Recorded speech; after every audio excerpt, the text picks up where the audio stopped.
समगानं तपो सुखो।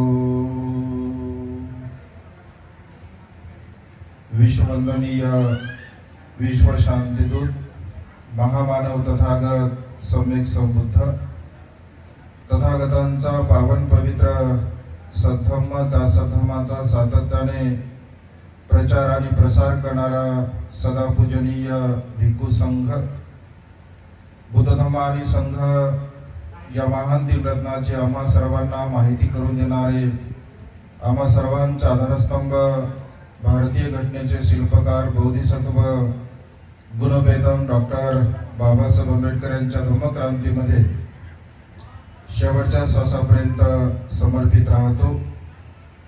आज या मंगलमय प्रसंगी त्रिविध पावन वैशाख पौर्णिमेच्या शुभ दिनी विश्वशांती बुद्धविहार नशिराबाद या ठिकाणी रात्रभर महापरित्राण पाठाचं आयोजन भिक्खू संघाच्या द्वारा या ठिकाणी संपन्न करण्यात आलेला आहे।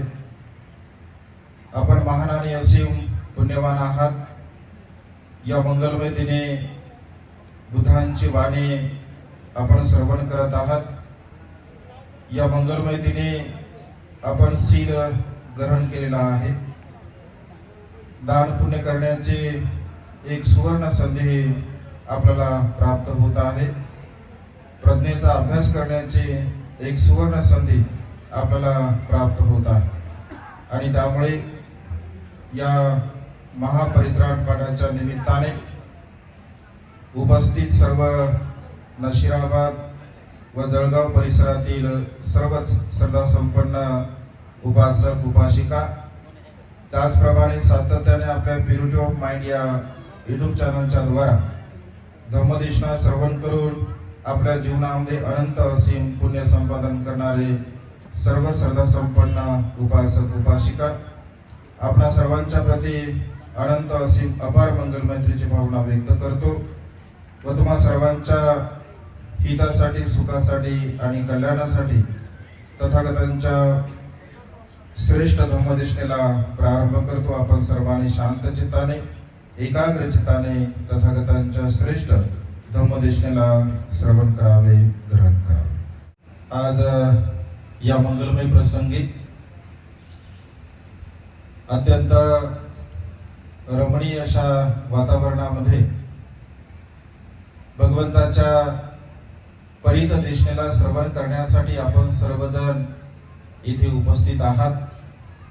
अगदी लहान बालक असतील, मध्यमवर्गीय असतील, वृद्ध असतील, सर्व स्तरातील धम्म बांधव या मंगलमय प्रसंगी या वैशाख पौर्णिमेच्या पावन दिनी आपण मोठ्या श्रद्धेने बऱ्याच वेळापासून येथे बसलेले आहात आणि बऱ्याच वेळापासून आपण बसलेले आहात।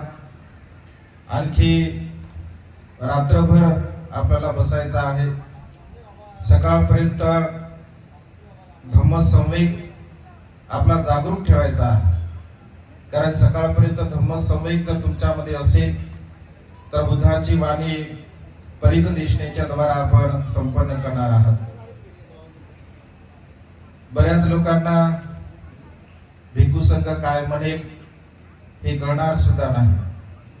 बऱ्याच लोकांनी पहिल्यांदा श्रवण केलं असेल, काही लोकांनी दुसऱ्यांदा केलं असेल, तिसऱ्यांदा किंवा अनेक वेळा काही लोकांनी श्रवण केलं असेल, परंतु त्यामध्ये असेही काही उपासक असतील की ज्यांनी पहिल्यांदा ते श्रवण करत आहे। त्यामुळे ते आपल्याला समजणार नाही, परंतु तीन रत्नांच्या प्रती अनंत आणि असीम श्रद्धा जर आपल्या चित्तामध्ये असेल, श्रद्धायुक्त चित्ताने जर बुद्धवाणीला आपण श्रवण केलं तर अनंत आणि असीम पुण्य आज या मंगलमय दिनी आपण संपादन करत आहात। आजचा हा दिवस बघा, वैशाख पौर्णिमेचा हा दिन संपूर्ण विश्वामध्ये अत्यंत सन्मानपूर्वक, थाटामाटाने आणि उत्साहाने संपन्न होतो। आपण हे आपल्या भारत देशामध्ये बाबासाहेबांच्या असीम पुण्याईमुळे हे कुशल कर्म, हे पुण्य कर्म प्राप्त करण्याची संधी आपल्याला निर्माण होत आहे. आणि त्यामुळे तुमची मोठी परीक्षा आहे. परीक्षा दिली का नाही तुम्ही कधी? ही परीक्षा वेगळी आहे, ती परीक्षा वेगळी आहे, ही परीक्षा वेगळी आहे.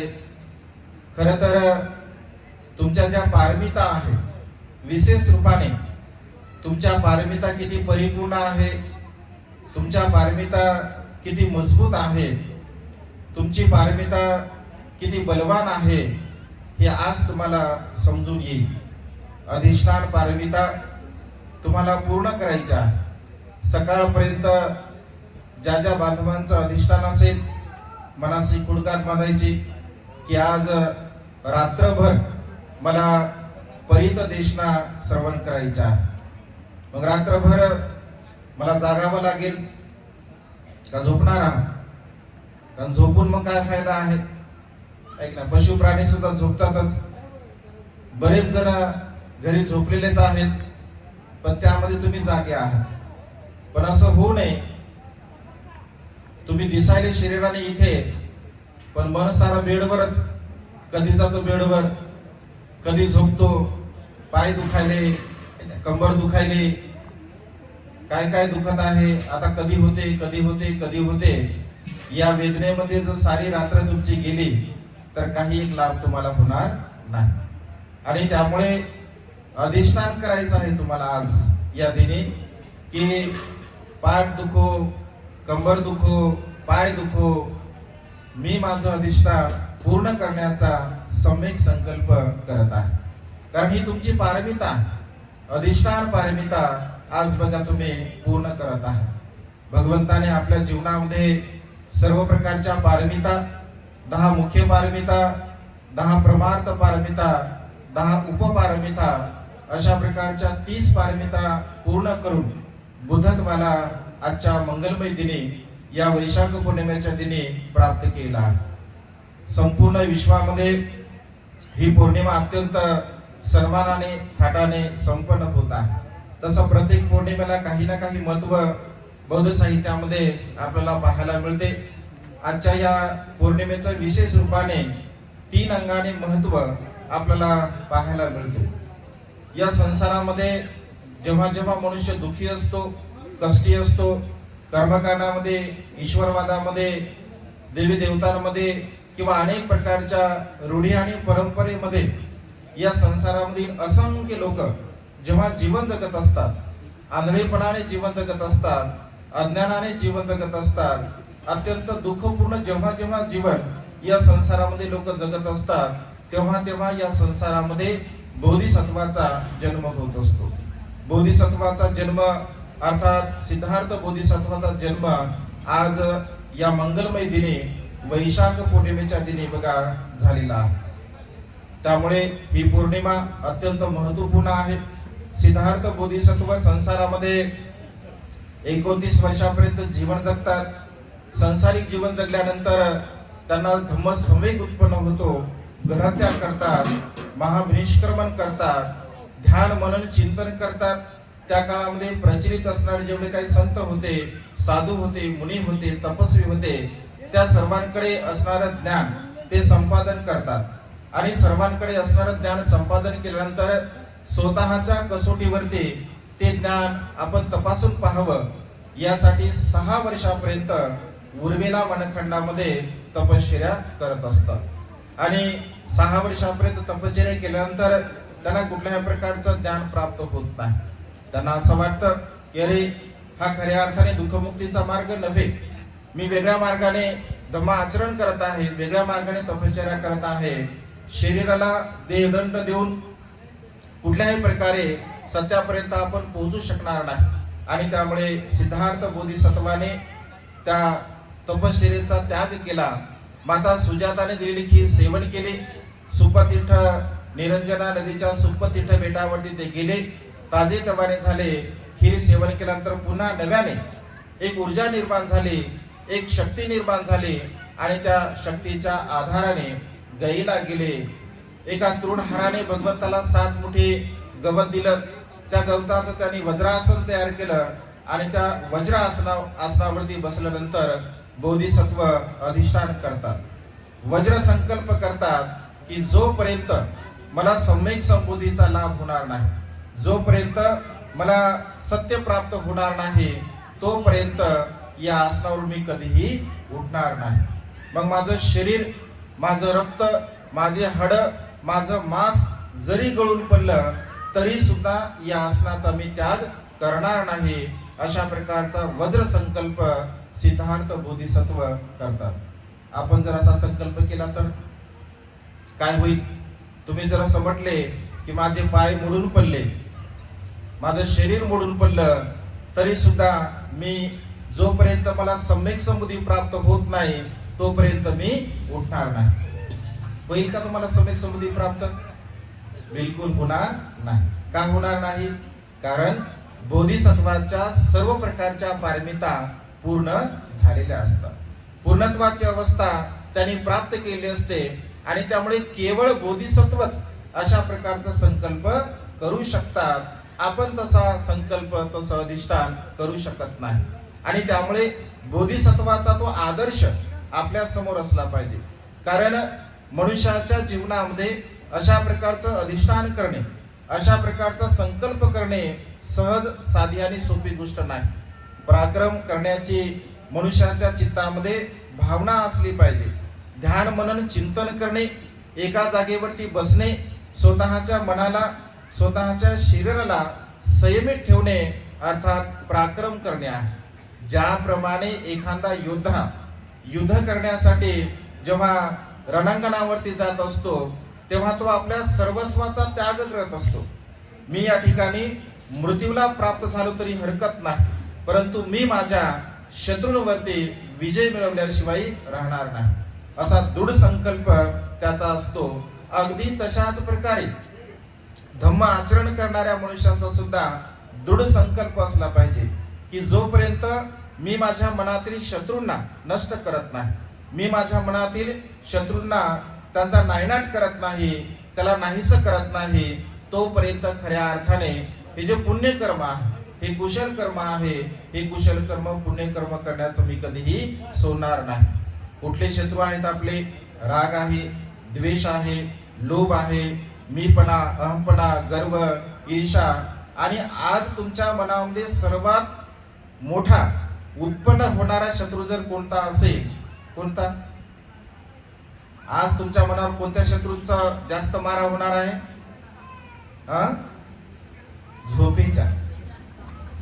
झोपेच्या शत्रूंचा, अर्थात आळस रूपी शत्रू आज तुम्हाला बघा लय सतावणार आहे.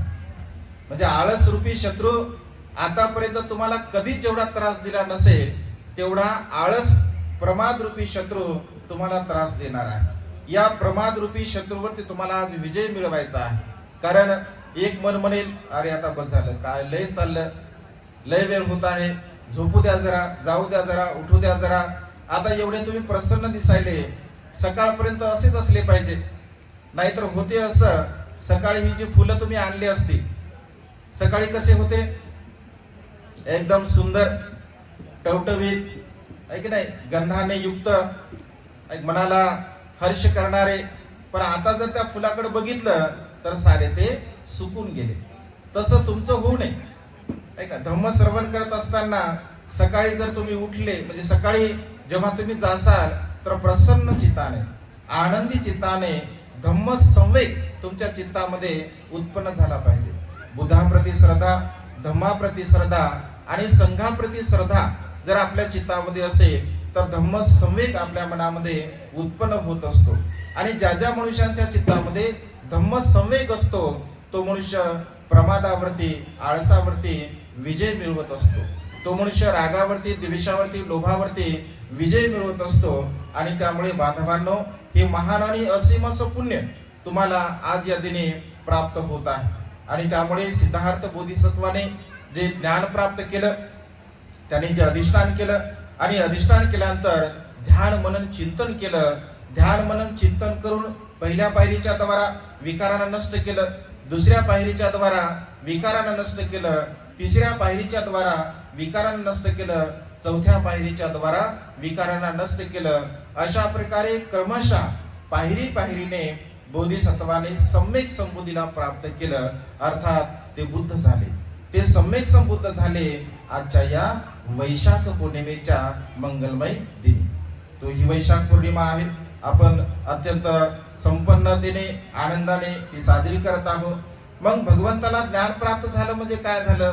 सिद्धार्थ बोधिसत्वाने सम्यक संबुद्धीला प्राप्त केलं म्हणजे नेमकं काय झालं? तर यथार्थ रूपाने 4 आर्य सत्यांचं त्यांना दर्शन झालं. त्या 4 आर्य सत्यांचं त्यांनी निरीक्षण केलं, परीक्षण केलं. त्या 4 आर्य सत्याला त्यांनी जाणलं, समजून घेतलं. कोणती 4 आर्य सत्ये? दुःख समुदय, दुःख निरोध आणि दुःखातून मुक्त होण्याचा मार्ग, ज्याला आर्य अष्टांगिक मार्ग असं म्हटलं.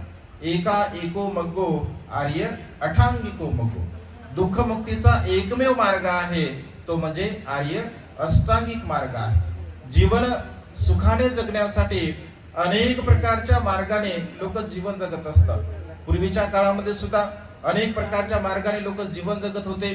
कर्मकांडाचा मार्ग असेल, ईश्वरवादाचा मार्ग असेल, आत्मा परमात्म्याचा मार्ग असेल किंवा वेगवेगळ्या प्रकारच्या अंधश्रद्धेच्या द्वारा अकुशल कर्म करण्याचा मार्ग असेल, झाडांची पूजा असेल, नदी नाल्यांची पूजा असेल, चंद्र सूर्यांची पूजा असेल, वेगवेगळ्या प्रकारच्या पूजा पूर्वीच्या काळामध्ये सुद्धा लोक करत होते, आजही करतात आणि भविष्य काळामध्ये सुद्धा असे लोक पूजा करते. कारण अनेक मनुष्य वेगवेगळ्या मार्गाने सुखाच्या मार्गाची प्राप्ती करण्यासाठी बघा प्रयत्न करत असतात. परंतु भगवंत असे म्हणतात की हे सर्व प्रकारचे मार्ग पृथक जनांचे आहे, मूर्ख लोकांचे आहे, अज्ञानी लोकांचे आहे. विशेष रूपाने 2 प्रकारच्या मार्गाने या संसारामध्ये लोक जीवन जगतात असं भगवंताने म्हटलं आहे. एक मार्ग आहे खा पिया मोज मजा करा, कारण उद्या आपण मरणार आहोत. लोक विचार करतात ना, जाऊ द्या म्हणतात, त्याला काय होते, आजचे दिवस खाऊन घ्या, खाऊन पिऊन मरू द्या असं म्हणतात. कोरोनाच्या काळामध्ये बघा लोकांनी लय खाऊन पिऊन घेतलं, कारण लोकांना भरोसा नव्हता की आपण जगतो का नाही जगतो. त्यामुळे लोक बघा नवीन नवीन पदार्थ खाऊन मस्त स्टेटसला ठेवायचे. आम्हाला म्हणायचे भंतीजी देऊ का? आम्ही म्हणायचो द्या, तुम्ही खाता तर मग आम्हाला पण द्या. म्हणजे लोकांनी बघा खाण्यावरच जोर दिला होता, कारण लोकांना बघा शाश्वती नव्हती की आपण जगू किंवा मरू. कारण खाणे पिणे मोज मजा करणे हा एक जीवन जगण्याचा मार्ग आहे. अनेक लोक त्या मार्गाने जगतात. पूर्वीच्या काळामध्ये सुद्धा जगत होते, आजही जगतात. दुसरा मार्ग आहे वर्तवैकल्य करणे, उपवास तापास करणे, शरीराला देहदंड देणे. भगवंत असे म्हणतात की भिक्षूंनो, हे दोनही मार्ग पृथक जनांचे आहे. हे दोनही मार्ग मूर्ख लोकांचे आहे. ज्ञानी मनुष्य, प्रज्ञावान मनुष्य, शीलवान मनुष्य कोणत्या मार्गाचं आचरण करतो? तर विशुद्धी मार्गाचं आचरण करत असतो. भगवंताने आपल्या धम्माचा उपदेश करत असताना विशुद्धी मार्ग अर्थात शील मार्गाचा बघा उपदेश दिला आहे. मनुष्याचं मन आणि अकुशल आणि कुशल हे जे काही कर्म करत असतो, कुशल आणि अकुशल कर्माचं एक मापदंड आपल्या जीवनामध्ये असलं पाहिजे. आणि ते मापदंड म्हणजे शील आहे, सदाचार आहे. आताच बघा भंतेने तुम्हाला शील दिलं, पंचशील काही लोकांनी घेतलं, काही लोकांनी उपवास घेतलं. खरं तर आज पौर्णिमा आहे, तुम्ही असं म्हणायला पाहिजे होतं की भंतेजी आमचं कुणाचं सुद्धा पंचशील नाही आहे, आम्ही सर्वांनी उपवासशील ग्रहण केलेला आहे. असं 99% लोकांनी म्हणायला पाहिजे होतं की भंतेजी आज आम्ही उपवासशील ग्रहण केलेला आहे. कारण आजची पौर्णिमा असेल, अमावस्या असेल, अष्टमी असेल, ही 4 उपवास आपण आपल्या जीवनामध्ये बघा धारण केले पाहिजे.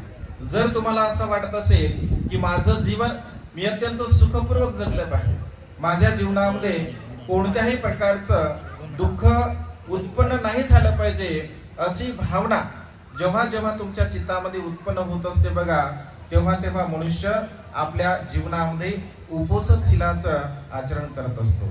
आणि त्यामुळे बघा तुम्ही सुद्धा उपवासशील धारण केलं पाहिजे. तुम्ही संकल्प केला पाहिजे, तुम्ही अधिष्ठान केलं पाहिजे की पौर्णिमा, अमावस्या आणि अष्टमी माझं उपवासशील असेल. पंचशील त्या दिवशी आपण ग्रहण नाही केलं पाहिजे, कारण तुमचं अनंत पुण्य आहे. असीम पुण्य जर तुम्हाला प्राप्त करायचं असेल तर उपोषणशील तुम्ही धारण केलं पाहिजे, कारण भगवंताने विशुद्धी मार्ग सांगितला आहे. मनाला परिशुद्ध करण्यासाठी, मनाला निर्मळ करण्यासाठी, मनाला पवित्र करण्यासाठी शीलरूपी औषध भगवंताने दिलेला आहे. आणि जो मनुष्य हे शीलरूपी अमृत औषध धारण करतो, ग्रहण करतो, तर तो मनुष्य बघा नेहमी सुखपूर्वक जीवन जगत असतो. हा भगवंताने उपदेश दिला. त्यानंतर भगवंताने 4 आर्य सत्याची देशना दिली. आषाढ पौर्णिमेच्या निमित्ताने भगवंताला ज्ञान प्राप्त झालं म्हणजे काय, तर 4 आर्य सत्यांचं यथाभूतपणे भगवंताने आकलन केलं, परीक्षण केलं, निरीक्षण केलं. जगामध्ये दुःख आहे, दुःखाचं कारण आहे, दुःखाचा समुदाय आहे आणि दुःखातून मुक्त होण्याचा मार्ग आहे. 12 प्रकारचे दुःखाचे कारण भगवंताने सांगितले बघा. जन्म दुःख आहे, आजारपण दुःख आहे, म्हातारपण दुःख आहे, मृत्यू दुःख आहे, आपली इच्छा पूर्ण न होणे दुःख आहे, प्रिय व्यक्ती आपल्याला सोडून जाणे दुःख आहे, अप्रिय व्यक्तींचा संयोग होणे दुःखकारक आहे, सारांश रूपाने पंच उपादान स्कंद दुःखकारक आहे. रूप, वेदना, संज्ञा, संस्कार आणि विज्ञान ही 5 उपादान स्कंदाच्या द्वारा या संसारामध्ये पुन्हा पुन्हा मनुष्य जन्मग्रहण करत असतो, कारण ते दुःखकारक आहे. भगवंत असे म्हणतात की ही जी 12 प्रकारची कारण मनुष्याच्या चित्तामध्ये उत्पन्न होत असतात, तर या उत्पन्न होण्याला काय कारण आहे, तर त्याला भगवंताने तृष्णा असं म्हटलं आहे. कामतृष्णा आहे, भवतृष्णा आहे, विभव तृष्णा आहे. या सर्व प्रकारच्या तृष्णेला, तृष्णा म्हणजे तहान, तृष्णा म्हणजे आसक्ती. आपल्या जीवनामध्ये ज्या ज्या वस्तूबद्दल, ज्या ज्या गोष्टीबद्दल, ज्या ज्या व्यक्तीबद्दल आपल्या चित्तामध्ये आसक्ती असते, लोभ असतो, त्यामुळे बघा दुःख आपल्याला प्राप्त होत असते. या तृष्णेच्या द्वारा मनुष्य दुःखाला प्राप्त करतो. मग ही तृष्णा नष्ट होऊ शकते, नाहीशी होऊ शकते, त्याचा निरोध करू शकतो, त्याला नष्ट करू शकतो. नष्ट करण्याचा मार्ग आहे आर्य अष्टांगिक मार्ग. एका एको मग्गो आर्य अठांगिको मग्गो. या संसारामध्ये एकमेव असा मार्ग आहे दुःखमुक्तीचा. ज्या ज्या मनुष्याला असं वाटतं की मी दुःखपूर्ण जीवनाला नष्ट करून सुखाची अवस्था प्राप्त केली पाहिजे, तर त्या मनुष्याने बघा आर्य अष्टांगिक मार्गाचं आचरण केलं पाहिजे. सम्यक दृष्टी आहे, सम्यक संकल्प आहे, सम्यक वाचा आहे, सम्यक कर्मांत आहे, सम्यक आजीविका आहे, सम्यक व्यायाम आहे, सम्यक स्मृती आहे आणि सम्यक समाधी आहे. या 8 प्रकारच्या अंगाचं तुम्ही अनुसरण तुमच्या जीवनामध्ये केलं पाहिजे. एकंदरीत या 4 आर्य सत्याला जाणणे, समजून घेणे, शील मार्गाला जाणणे, समजून घेणे हे आपल्या जीवनातील बघा अनंत आणि असीम असं पुण्य आहे. या मंगलमय दिनी भगवंताने बघा या 4 आर्य सत्याला जाणलं, त्यांना सम्यक समजूचा लाभ झाला. 45 वर्षापर्यंत भगवंताने धम्माचा प्रचार आणि प्रसार केला आणि शेवटी निसर्गाच्या नियमाला अनुसरून भगवंताने आपलं शरीर त्यागलं, भगवंताचं महापरिनिर्वाण झालं. ते सुद्धा वयाच्या 80व्या वर्षी भगवंताने कुशीनगर या ठिकाणी आपला देह त्यागला.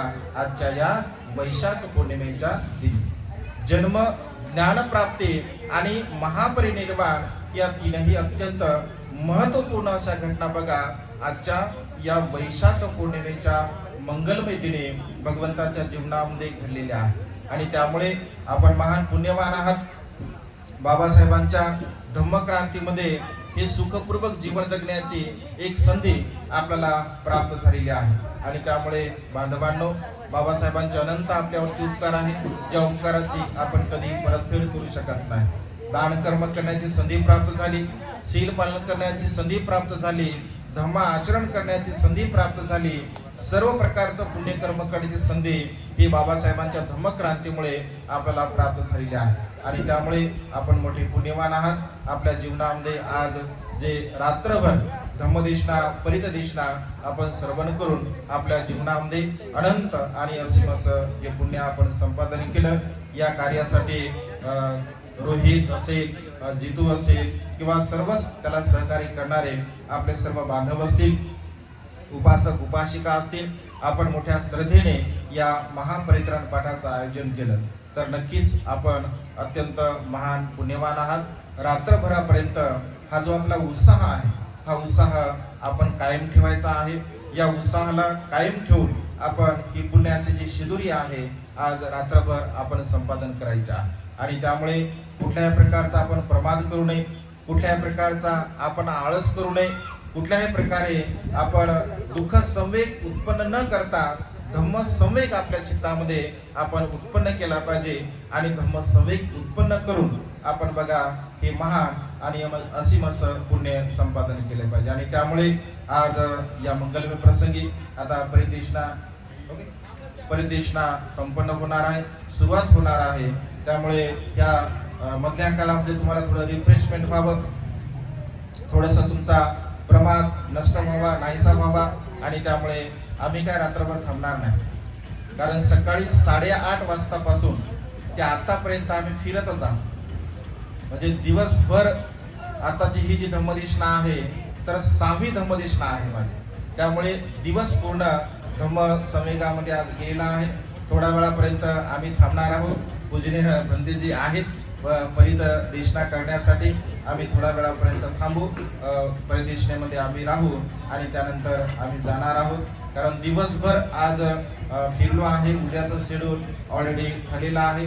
जबाबदाऱ्या थोड्या जास्त आहेत, कारण या जळगाव शहरामध्ये आपण मोठा प्रकल्प हाती घेतलेला आहे. आणि त्यामुळे एक जळगाव शहरांसाठी अत्यंत ऐतिहासिक असं कार्य येणाऱ्या काळामध्ये इथे घडणार आहे. आपल्या जळगावपासून अगदी 15 किलोमीटर अजिंठ्याकडे जात असताना आपल्या जागेपासून केवळ 35 किलोमीटर ऐतिहासिक अजिंठा ही लेण्यांचं शहर आहे, लेण्या आहे.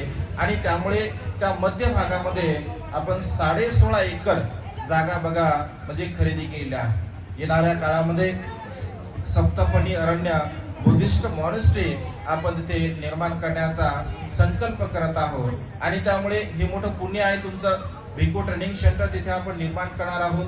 उपासक उपासिका ट्रेनिंग सेंटर तिथे निर्माण करणार आहोत. वृद्धाश्रम असेल, अनाथ आश्रम असेल, वेगवेगळ्या प्रकारचे सामाजिक, धार्मिक, शैक्षणिक हे प्रोजेक्ट आपण त्या ठिकाणी निर्माण करणार आहोत. जळगावकरांसाठी अत्यंत ऐतिहासिक असं हे कार्य बाबासाहेबांच्या धम्मक्रांतीला गतिमान करण्यासाठी.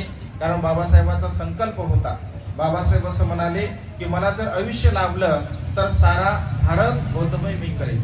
मला जर आयुष्य लाभलं तर शेवटचा संपूर्ण माझा काळ बौद्ध धर्माचा प्रचार आणि प्रसार करण्यासाठी मी घालवणार आहे. परंतु निसर्गाच्या नियमाला अनुसरून बाबासाहेबांना ते आयुष्य लाभलं नाही.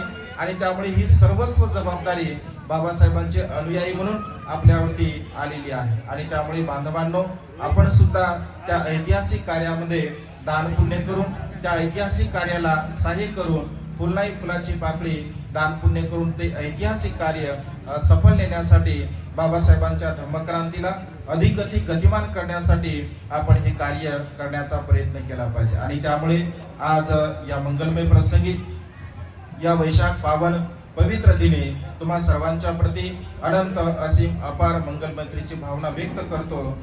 जितू असेल, रोहित असेल आणि त्यांच्या सोबत सर्वच त्यांचे मित्रमंडळी असतील, उपासक उपासिका असतील, ज्यांनी या कार्यासाठी अत्यंत परिश्रम घेतले, अत्यंत मेहनत घेतली. कारण कुठल्याही प्रकारचं कार्य करत असताना ते सहजासहजी होत नाही. त्या कार्याला सुद्धा मारसेना उत्पन्न होत असते, विरोध होत असतो. आणि त्यामुळे जेव्हा आपण धम्माचं काम करत असतो, धम्मबल आपल्यामध्ये जेव्हा निर्माण होत असते, तेव्हा सातत्याने हे धम्मकार्य आपण करावं. रोहित असेल, जितू असेल, त्याच्या प्रती सुद्धा आणि तुम्हा सर्वांच्या प्रती अनंत असीम अपार मंगलमैत्रीची भावना व्यक्त करतो. तुम्हा सर्वांना तुमच्या जीवनामध्ये सुख, समाधान, आयुष्य, वर्ण आणि बल प्राप्त हो. तुम्हा सर्वांच्या इच्छित आणि पार्चित मनोकामना ढगातून मुक्त झालेल्या शीतल चंद्रमाप्रमाणे पूर्णत्वात जाऊ, अशा प्रकारची मंगलमय आणि उदात कामना या ठिकाणी व्यक्त करून ही छोटीशी धम्मदेशना संपन्न करतो. सर्वांचं मंगल हो, सर्वांचं कल्याण हो, सर्वांना दीर्घायुष्य. साधू साधू साधू.